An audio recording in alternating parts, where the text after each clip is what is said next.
The moment my grandmother's lawyer placed that worn leather sewing kit in front of me, I heard my sister's champagne glass hit the mahogany table with a satisfied clink. Victoria's diamond necklace, all $500,000 worth of it, caught the afternoon light streaming through the law office windows, throwing rainbow patterns across the wall like it was mocking me.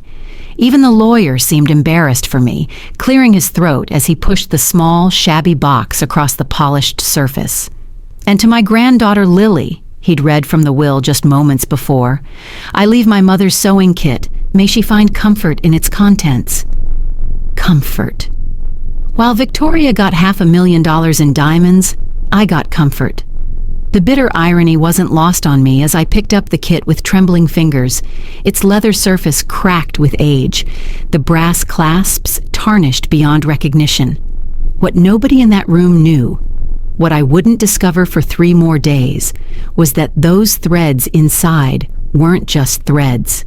They were woven with a message that would reveal why my grandmother had really given Victoria those diamonds, and why she'd given me something far more dangerous. If you're watching this because you've ever felt overlooked, undervalued, or like you got the short end of the stick while others got handed everything, I need you to stay with me. Because what I'm about to share isn't just my story, it's proof that sometimes the smallest, most insignificant gifts carry the biggest truths.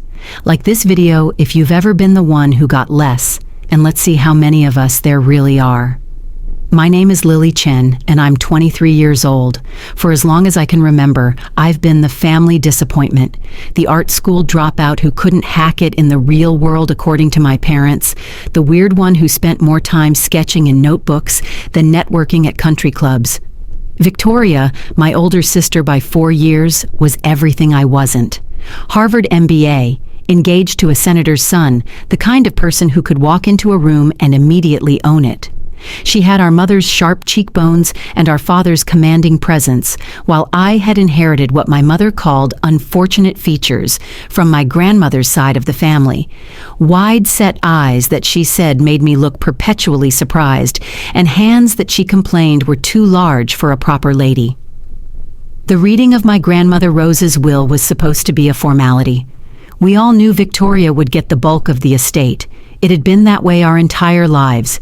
Victoria got the new car for her 16th birthday, while I got driving lessons in Mom's old sedan. Victoria got the master bedroom in our childhood home, while I got the converted attic space that leaked when it rained. Victoria got sent to Swiss finishing school, while I got community college and a part-time job at a craft store to pay for my art supplies. I had made peace with it, or at least I thought I had. My grandmother Rose had been the only one who ever saw me differently. While my parents fawned over Victoria's every achievement, Grandma Rose would sit with me for hours in her sunroom, teaching me to embroider, to cross-stitch, to understand the language of thread and fabric. "Your hands tell stories, little lily pad," she would say, using the nickname only she called me. Never forget that the most beautiful things in this world are made by patient hands, not loud voices. She had been a seamstress in her youth, before marrying my grandfather and entering high society. My mother had always been embarrassed by this fact, preferring to tell people that Grandma Rose had been a fashion designer rather than someone who had actually sewn clothes for others. The law office of Henderson, Price and Associates occupied the entire 40th floor of a glass tower in downtown Boston. Everything about it screamed old money and discretion, the kind of place where fortunes were divided and family secrets were kept. I had taken the train in from my studio apartment in Somerville, my best black dress still wrinkled from being crammed in my tiny closet. Victoria had arrived in her Tesla, wearing a suit that probably cost more than my monthly rent, her engagement ring catching the light with every gesture she made. "Before we begin," Mr. Henderson had said, adjusting his wire-rimmed glasses, "I want to express my condolences once again. Rose Chen was a remarkable woman, and she was very specific about how she wanted her estate divided." He had looked at me then, just for a moment, with something that might have been pity. The will reading had started predictably. The house in Beacon Hill went to my parents, along with the majority of the financial assets. Various cousins and distant relatives received specific amounts of money, pieces of furniture, items from my grandmother's extensive art collection. Then came the personal items. To my granddaughter, Victoria Chen, Mr. Henderson read, I leave the Castellani diamond necklace, purchased by my late husband in 1952, currently appraised at $500,000. Victoria had actually gasped, her hand flying to her throat as if she could already feel the weight of the diamonds there. It's the one from the portrait, she whispered to her fiancé, James, who had accompanied her. The one in the main hall. I knew the necklace. Everyone in the family knew it. It was the centerpiece of my grandmother's collection, a stunning Art Deco piece that she had worn to every major family event for the past 70 years. In the oil painting that hung in my grandparents' house, she wore it with a black evening gown, looking like something out of a classic Hollywood film. And to my granddaughter, Lily Chen, Mr. Henderson continued, his voice notably quieter. I leave my mother sewing. Kit, may she find comfort in its contents. The silence that followed was deafening. I felt every eye in the room turn to me. Victoria's triumphant, my mother's embarrassed, my father's dismissive, James's amused. Even Mr. Henderson seemed to be waiting for me to react, to protest, to demand an explanation. But I just sat there, staring at the small leather box he had produced from a larger case, feeling something inside me break into pieces so small I wasn't sure I'd ever be able to put them back together. That's it? Victoria had said, not even trying to hide her smirk. Lily gets a sewing kit? There must be some mistake, my mother interjected, her voice sharp with indignation, though I knew it wasn't on my behalf. She was embarrassed for the family, for how this would look to others. Surely Rose wouldn't. I mean, both girls should receive something of equal value. Mr. Henderson cleared his throat. Mrs. Chen was very specific in her instructions. These were her express wishes. I reached for the sewing kit with numb fingers, the leather soft and worn under my touch. It was heavier than I expected, the weight of it surprising. When I opened the brass clasps, they creaked with age, revealing an interior lined with faded burgundy velvet. Inside were spools of thread in every color imaginable, some so old the wooden spools were hand-carved. There were needles in a small silver case, a pair of scissors with mother-of-pearl handles, and various other notions that seamstresses from a century ago might have used. Well, Victoria said, standing and smoothing her skirt, I suppose Grandma knew what we each valued. I'll have the necklace placed in my safety deposit box immediately. She looked at me then, and for just a moment I saw something in her eyes that went beyond simple triumph. It was almost like pity. At least you'll have something to remember her by, Lily. Something practical. The word practical stung more than anything else she could have said. Art wasn't practical. Dreams weren't practical. And now, apparently, even my grandmother had decided I needed to be more practical. I left the law office clutching the sewing kit to my chest, ignoring my mother's half-hearted offer to drive me home, ignoring my father's muttered comments about how I should have visited Grandma Rose more often in her final months. The truth was, I had visited her every week, taking the train out to Beacon Hill every Sunday afternoon to sit with her, to hold her increasingly frail hands, to listen to her stories that became more fragmented as the cancer spread. Victoria had visited exactly 3 times in the last year, once for Grandma's birthday, once for Christmas, and once when she got engaged to show off her ring. The train ride back to Somerville was a blur. I sat in a corner seat, the sewing kit on my lap, watching the city pass by through rain-streaked windows. Other passengers gave me a wide berth, perhaps sensing the grief and humiliation radiating off me in waves. By the time I reached my apartment, a converted studio above a Vietnamese restaurant that always smelled like pho, I was exhausted in a way that had nothing to do with physical tiredness. My apartment was exactly what you'd expect from an art school dropout making minimum wage at a craft store. The walls were covered in my sketches and half-finished paintings. The furniture was all secondhand, and the heating only worked when it felt like it. But it was mine, and it was the only place in the world where I didn't have to pretend to be something I wasn't. I set the sewing kit on my small dining table, really just a card table I'd found on the street, and stared at it.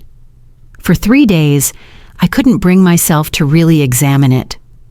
I went to work, sold fabric and yarn to suburban mothers working on their Pinterest projects, came home and ignored the leather box sitting on my table like an accusation. Victoria, meanwhile, had already posted photos of herself wearing the diamond necklace to a charity gala, the images getting thousands of likes on Instagram. Honored to wear my grandmother's stunning Castellani diamonds to support the Boston Arts Foundation tonight, she had written. Grandma Rose always said jewelry should be worn, not hidden away. Hast her legacy, just family. Jewels hast blessed.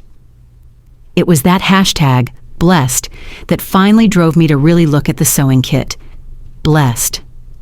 Victoria was blessed with $500,000 in diamonds, while I got some old thread and needles. I pulled the kit toward me, running my fingers over the leather, noticing for the first time that there were initials embossed in the corner, so faded they were barely visible. ML. My great-grandmother's initials. Mary Lou. I opened it again, this time really looking at the contents. The thread was obviously old, some of it silk, some of it cotton, in colors that weren't quite right for modern thread. The reds were deeper, more complex. The blues had an almost iridescent quality.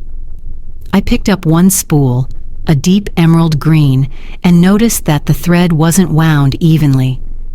It was almost like I looked closer, holding it up to the light from my desk lamp. There were knots in the thread, tiny, deliberate knots tied at specific intervals. I unwound a length of it, my heart beginning to race as I realized the knots weren't random. They were patterned, consistent. I grabbed another spool, this one a rich purple, and found the same thing, knots tied in deliberate patterns along the length of the thread. My hands were shaking as I reached for my laptop, searching for anything I could find about coded messages in thread, about historical methods of hiding information. It took hours of searching before I found it, a reference to Chinese women in the 1920s and 1930s who would hide messages in their embroidery and thread work, using a system of knots to represent different words or phrases. It was a way to communicate secrets in plain sight, a women's language that men and authorities would never think to look for. I spent the entire night mapping out the knots, using an old Morse code chart as a starting point, then adjusting when that didn't work. By dawn, my eyes were burning, and my apartment was covered in lengths of thread, notebooks filled with attempted translations, and empty coffee cups. But I had figured it out. The green thread, when decoded, spelled out, "Look beneath the velvet." My fingers fumbled as I lifted the velvet lining of the kit. It had been glued down, but age had loosened the adhesive, and it peeled away easily. Underneath was a thin piece of paper, yellowed with age, covered in my great-grandmother's careful handwriting. But it wasn't in English, it was in Chinese, which I could barely read despite my mother's attempts to force me to learn as a child. I could make out some words: truth, daughter, protect, but not enough to understand the full message.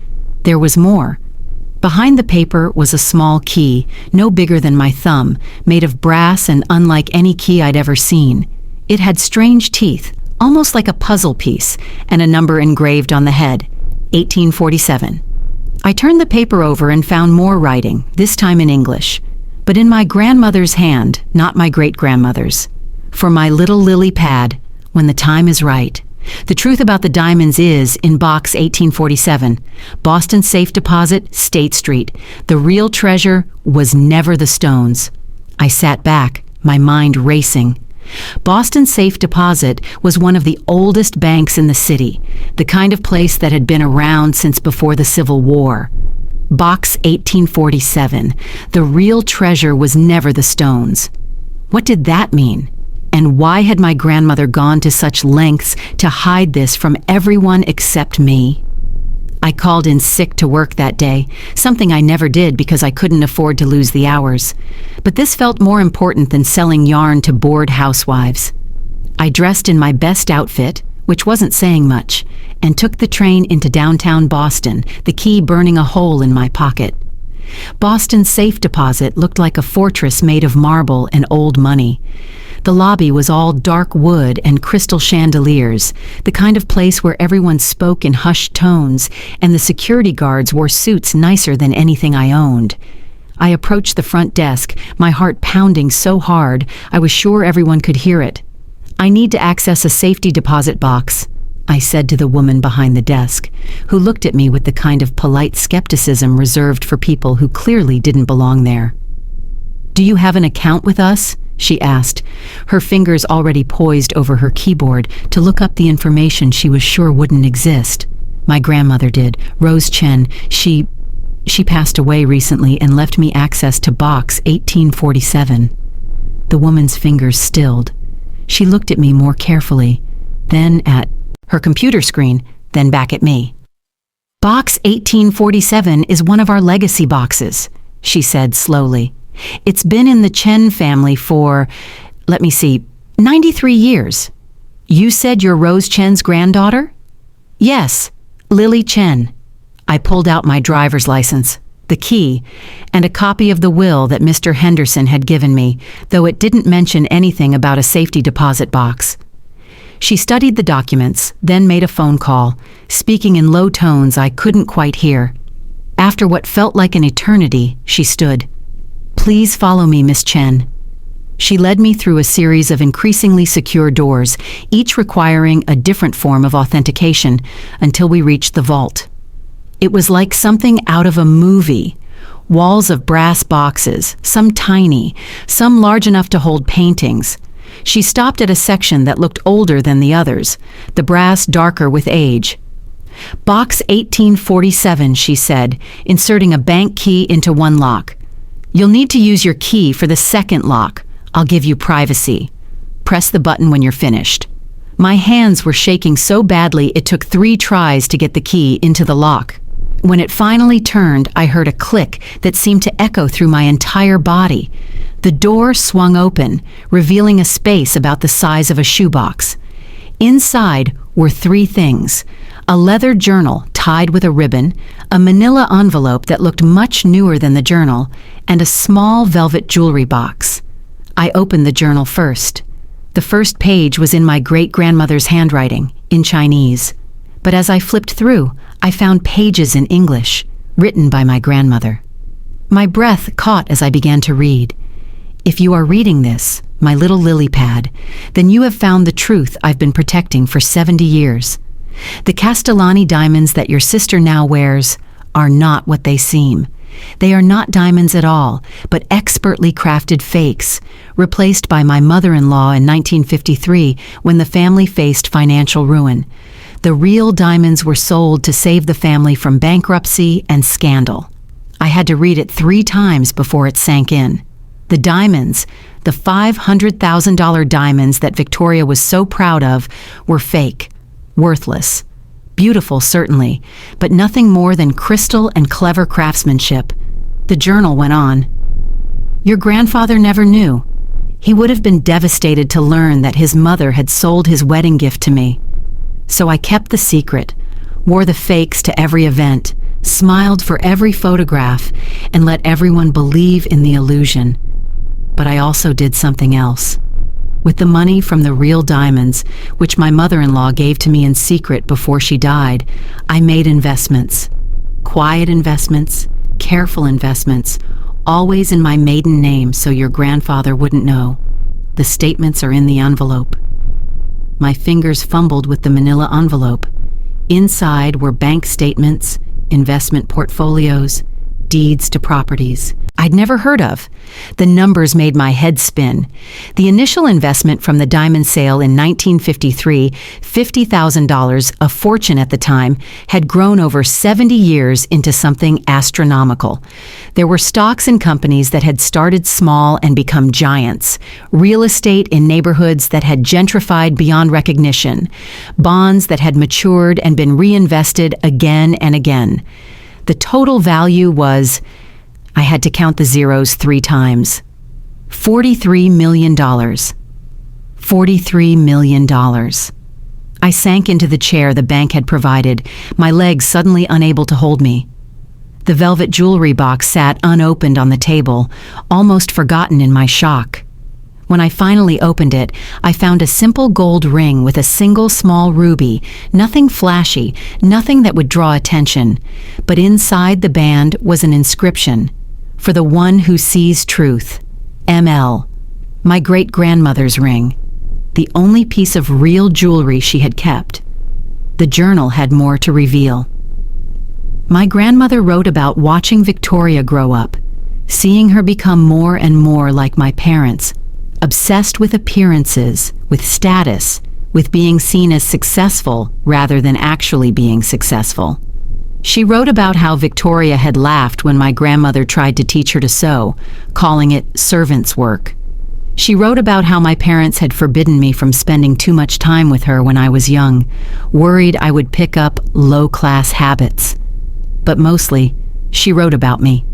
Page after page about our Sunday afternoons together, about the stories I would tell her while we embroidered, about the art I would show her that my parents dismissed as childish. She wrote about how I was the only one who ever asked about her life before she married my grandfather, the only one who wanted to learn the old techniques, the old stories. She wrote about how she saw her own mother in me, not in my face, but in my hands, in my patience, in my ability to find beauty in small, overlooked things. I leave Victoria the fake diamonds because that is what she values, the appearance of wealth, the image of success. She will never know they are fake because she will never look closely enough to see the truth. She will wear them and post pictures and feel superior, and that will be enough for her. But you, my little lily pad, you deserve the truth. You deserve the choice. The money is yours, as is the decision of what to do with the secret. You can tell everyone, or you can keep it. You can claim the fortune, or you can let it grow. But whatever you choose, know that you were never the lesser granddaughter. You were the one I trusted with the truth. I sat in that bank vault for an hour, reading and rereading the journal, studying the financial documents, trying to wrap my mind around what had just happened. The bank employee had to knock twice before I remembered where I was. I carefully placed everything back in the box, except for the journal and the ring, which I slipped onto my right hand. It fit perfectly. The train ride home was surreal.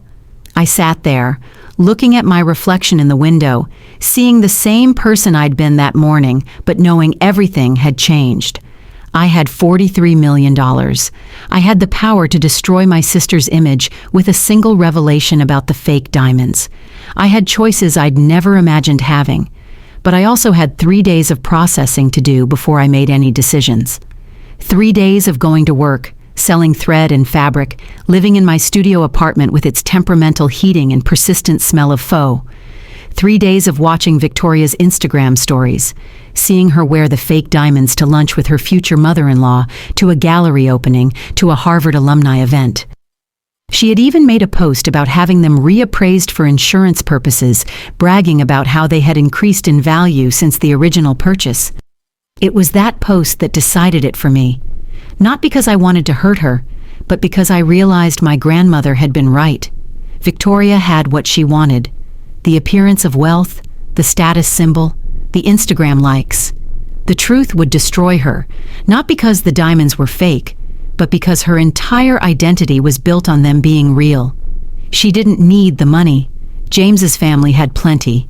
She needed the story, the narrative of being the chosen granddaughter, the one who inherited the family treasure. But I also couldn't just leave things as they were. The truth has a way of coming out. especially about valuable jewelry. Eventually, someone would look too closely, maybe when Victoria tried to sell them or pass them down to her own children. The fake would be discovered, and the scandal would be even worse for the delay. So, I made a different choice. I contacted Mr. Henderson, the lawyer, and asked for a private meeting.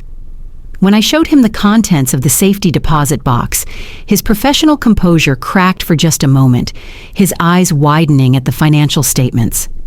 I explained my grandmother's journal, the fake diamonds, the secret fortune. Then I told him what I wanted to do. "You want to buy the diamonds from your sister?" he repeated, clearly trying to process what I was saying. "Not exactly," I said. "I want to make her an offer she can't refuse, but one that lets her save face. Tell her a private collector has expressed interest in the Castellani necklace. Someone who saw her Instagram posts and wants to acquire it for a museum collection. Offer her $1 million, double what she thinks they're worth. She'll see it as a win, getting even more than the appraised value. Then I'll have the fake diamonds properly documented and donated to an actual museum as an example of early 20th century costume jewelry craftsmanship. They're beautiful pieces, even if they're not real diamonds. They deserve to be preserved." Mr. Henderson looked at me for a long moment. "And your sister never needs to know the truth?" "She has her truth," I said. "The one she created for herself, the one where she's the favorite, the successful one, the one who got the prize. Let her keep that truth. It makes her happy." It took 2 weeks to arrange everything. Mr. Henderson presented the offer to Victoria as if it came from an anonymous collector in Switzerland. She was thrilled, seeing it as validation of her importance. Of course, someone would pay a premium for jewelry that had touched her neck. She sold without hesitation, even threw a small party to celebrate her brilliant investment decision. I didn't attend the party. I was too busy meeting with financial advisors, setting up trusts, making plans. Not for myself. I kept my studio apartment, my job at the craft store, my quiet life. But I set up an anonymous foundation that funded art programs for underprivileged kids, that provided grants for young artists who couldn't afford supplies, that supported the kind of dreams my parents had always called impractical. The only change I made to my own life was small but significant. I started teaching embroidery classes at a community center in Chinatown, passing on the techniques my grandmother had taught me. One of my students, an elderly woman named Mrs. Liu, noticed my ring during the 3rd class. "That's a Liu family ring," she said, her eyes sharp despite her age. "I haven't seen one in 60 years. My aunt had one just like it." It turned out Mrs. Liu was my great-grandmother's cousin's daughter. She had stories about my great-grandmother that even my grandmother hadn't known, stories about the woman who had hidden messages in thread and kept secrets in silk. She taught me to read the Chinese in the journal, helped me understand the full story of a woman who had protected her family's honor while building a secret fortune, thread by thread, investment by investment. 6 months passed. Victoria wore her $1 million check like a badge of honor, investing it in her husband's political campaign, buying influence and presence in all the right circles. The fake diamonds were displayed in the Museum of Fine Arts, labeled as exceptional examples of mid-century crystal craftsmanship, donated by the Chen family. Victoria posted about it constantly, proud to be a patron of the arts. My parents never questioned any of it. They were just happy that both their daughters had received something of value from Grandma Rose, even if one had cleverly turned it into more. They still introduced Victoria as their successful daughter and me as the one who works at that craft store, but it didn't sting anymore. I knew the truth. More importantly, I knew that my grandmother had known the truth about all of us all along. The real moment of vindication came a year after the will reading. The family had gathered for what would have been my grandmother's 95th birthday. We held it at the house in Beacon Hill, which my parents had spent considerable money renovating, removing what they called outdated elements, including the sunroom where my grandmother and I had spent so many afternoons. Victoria arrived late, as always, making an entrance in a designer dress and new diamond earrings. "A gift from James's mother," she announced to everyone who would listen. She had been drinking champagne for an hour when she cornered me in the kitchen, where I was helping our aunt prepare dessert. "You know," she said, her voice slightly slurred, "I always wondered why Grandma gave you that ratty old sewing kit, but I think I figured it out." I kept slicing the cake, not trusting myself to look at her. "Oh?" "She felt sorry for you," Victoria continued, leaning against the counter. "She knew I didn't need her pity or her crafts projects. I had real value.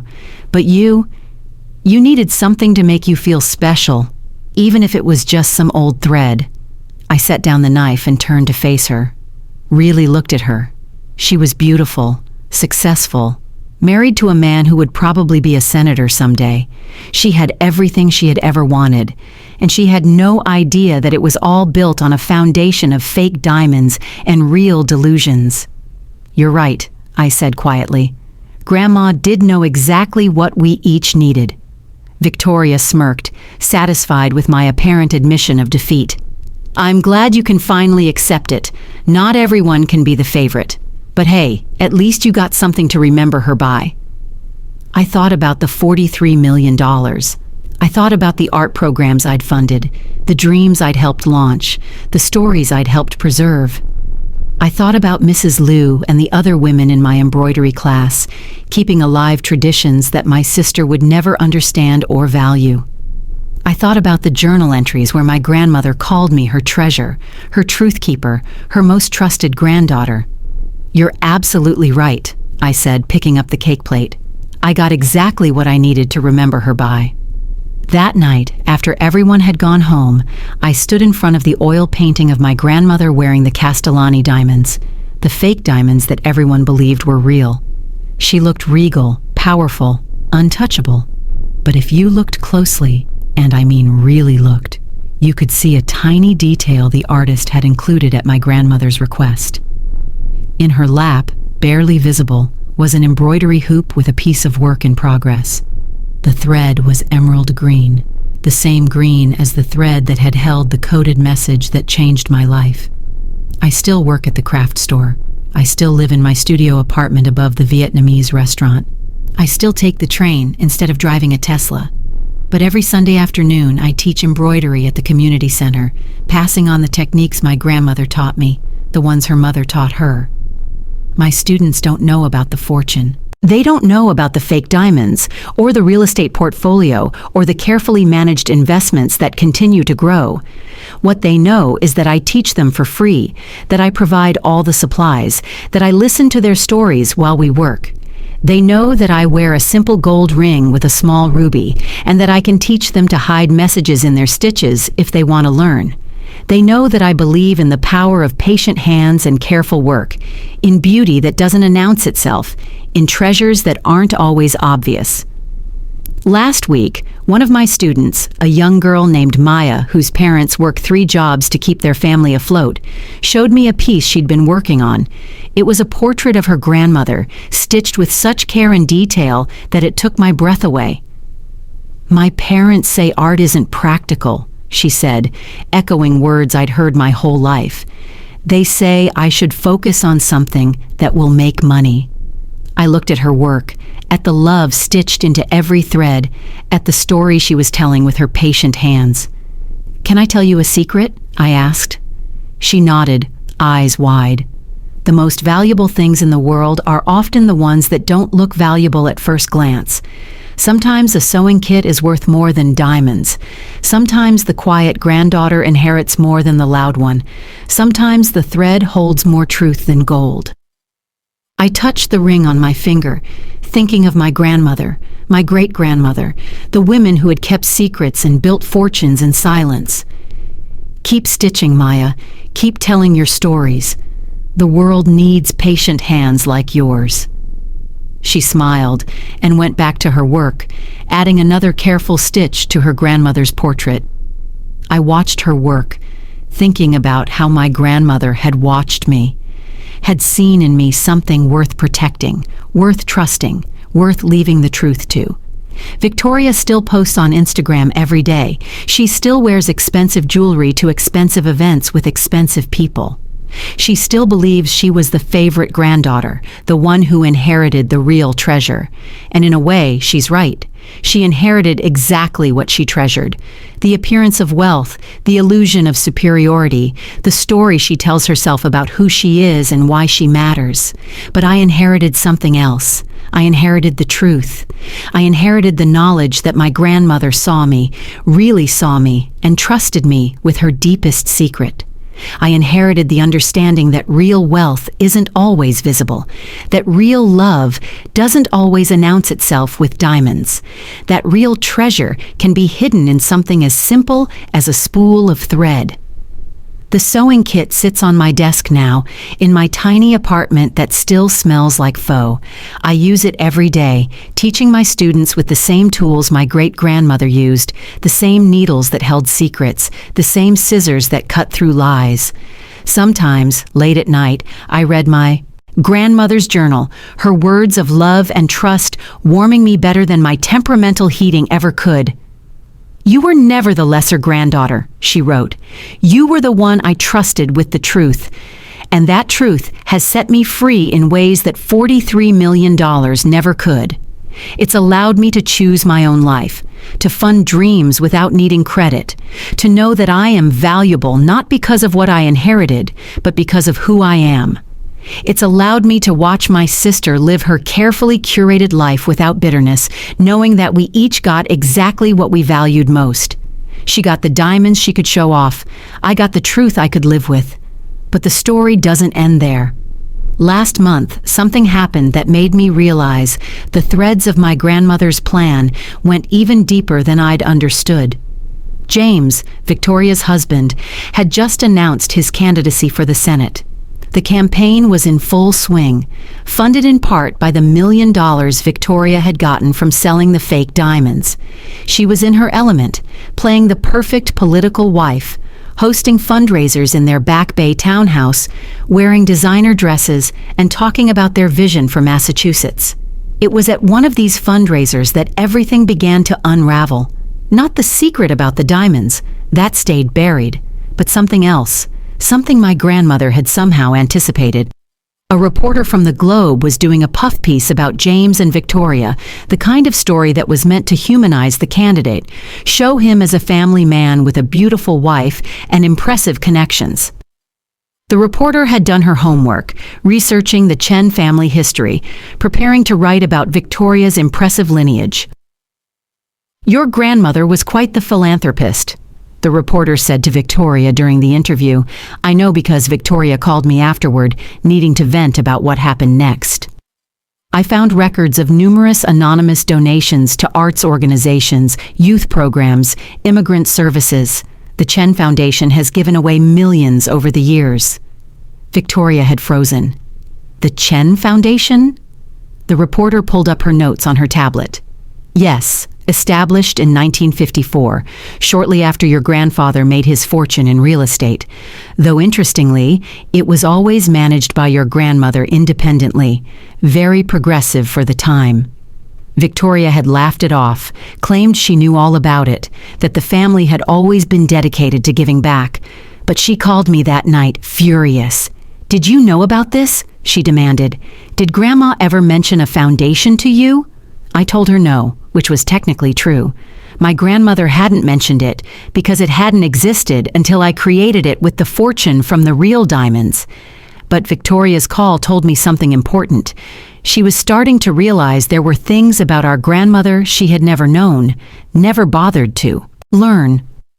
The reporter's article came out a week later.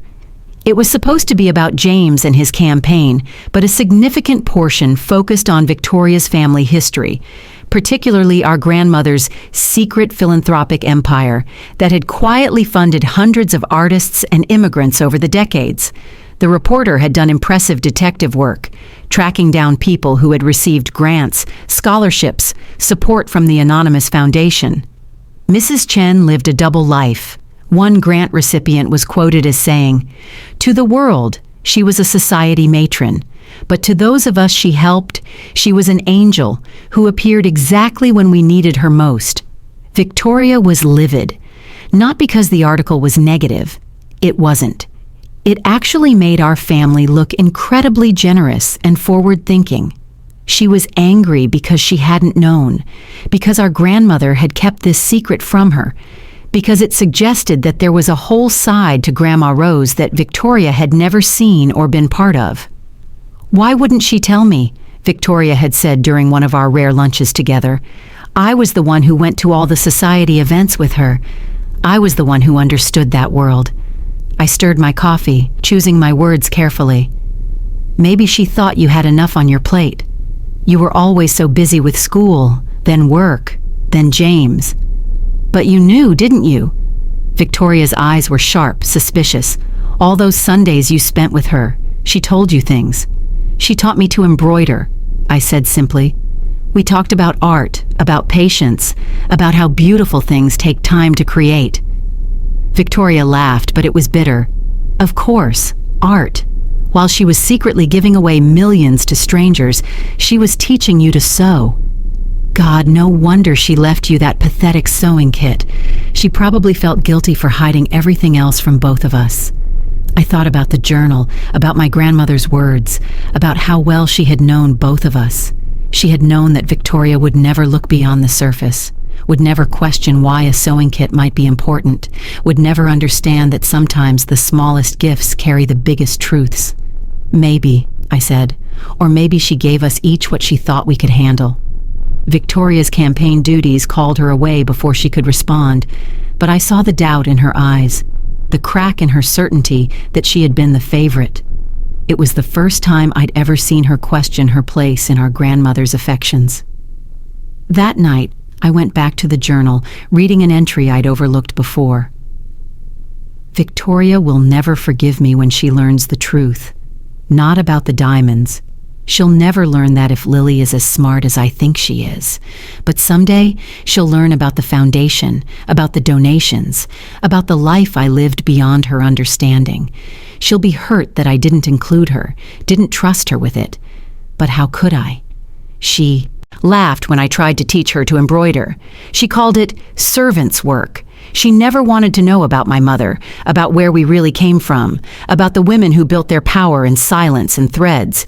She wanted the diamonds, the status, the appearance, so that's what I gave her. But Lily wanted the stories, so I gave her the truth." I closed the journal, understanding finally that my grandmother's gift wasn't just about money or secrets. It was about trust. She had trusted me to make the right choice, to protect Victoria from a truth that would destroy her while using that truth to build something beautiful. The next day, I did something I hadn't planned. I called Victoria and invited her to my embroidery class. "You're joking," she said. "I'm not. Just once. Come see what Grandma taught me. Maybe you'll understand her a little better." To my surprise, she came. She sat in the back of the community center classroom, designer purse clutched in her lap, watching as I taught a dozen women ranging in age from 16 to 80 how to hide strength in stitches. She watched Mrs. Liu tell stories about our great-grandmother. She watched Maya work on her grandmother's portrait. She watched me teach with the tools from the sewing kit she had dismissed as pathetic. At the end of the class, she approached me. "They don't pay you for this?" "No." "But you provide all the supplies?" "Yes." "Why?" I looked at her, my successful sister with her $1 million check and her fake diamonds, and her politician husband. Because Grandma taught me that the most valuable things we can give aren't always the things that look valuable. She was quiet for a moment, then said, "The foundation. You know about it, don't you? You know who runs it." "I know it exists," I said carefully. "I know it helps people. Isn't that enough?" She looked at me for a long time, and for just a moment, I saw something in her eyes that I'd never seen before. Not suspicion or superiority, but something almost like respect. "The diamonds," she said suddenly. "The ones I sold. Do you think Grandma would be upset that I sold them?" It was the first time she had ever asked me what our grandmother would think about anything she'd done. "I think," I said slowly, "that Grandma wanted you to be happy. And if selling them made you happy, then she would be happy too." Victoria nodded, gathered her things, and left. She never came back to the class, but something changed between us after that. She stopped making comments about my job, my apartment, my life.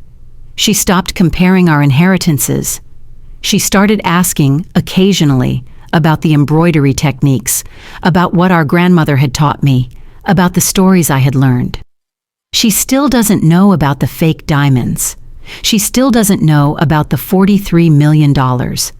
She still doesn't know that I am the Chen Foundation, that every generous act, attributed to our grandmother's legacy, is actually me, carrying on her work in secret just as she did.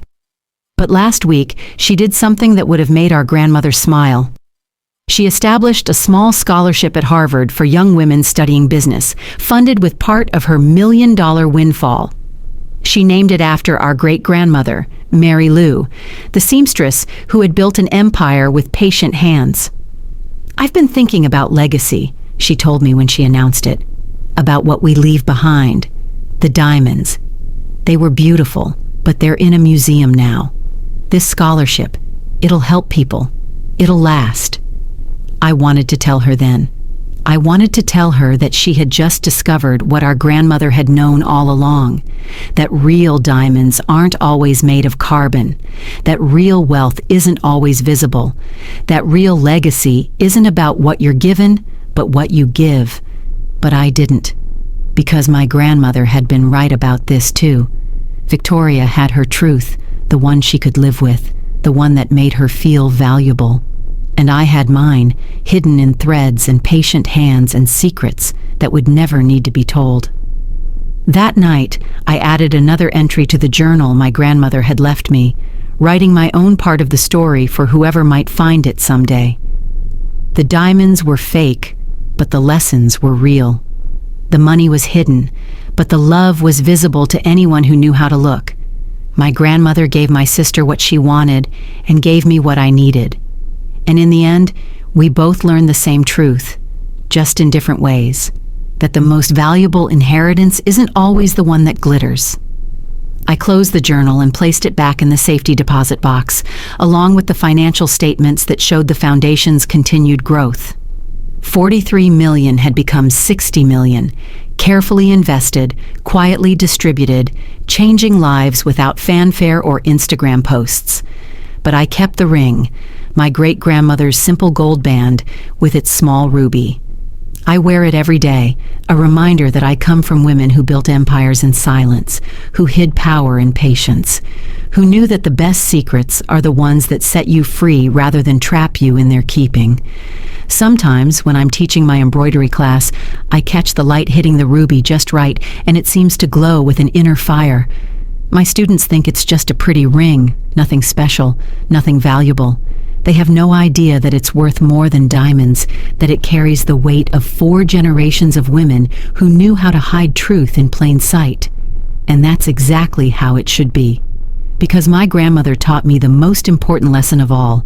Real treasure isn't about what other people see.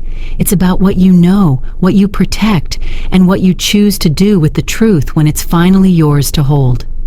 The thread in that old sewing kit wasn't just woven with a secret message. It was woven with love, with trust, with the understanding that sometimes the smallest gifts carry the biggest truths. And sometimes the granddaughter who gets the sewing kit ends up with everything, while the one who gets the diamonds ends up with exactly what she asked for. No more, no less, just enough to keep her happy in her carefully constructed world. That's the real secret my grandmother left me. The understanding that we all get what we're capable of handling. Victoria could handle the diamonds, the attention, the $1 million check, but she couldn't have handled the truth. It would have broken her, destroyed her sense of self, ruined the narrative she had built her entire life around. But me, I could handle the truth. I could hold it, protect it, use it wisely. I could build on the foundation my grandmother and great-grandmother had laid, creating something beautiful without needing credit or recognition.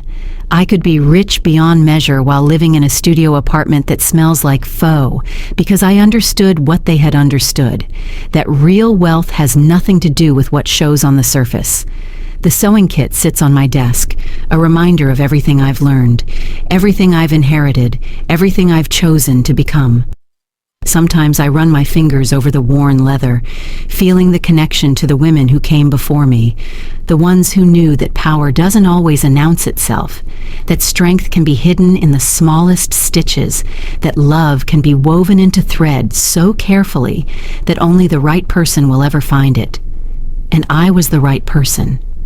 Not because I was better than Victoria, not because I deserved more, but because I was the one who sat in the sunroom every Sunday, learning to see beneath the surface, learning to value what others overlooked, learning that the most important stories are often the ones told in whispers, in thread, in the quiet space between stitches.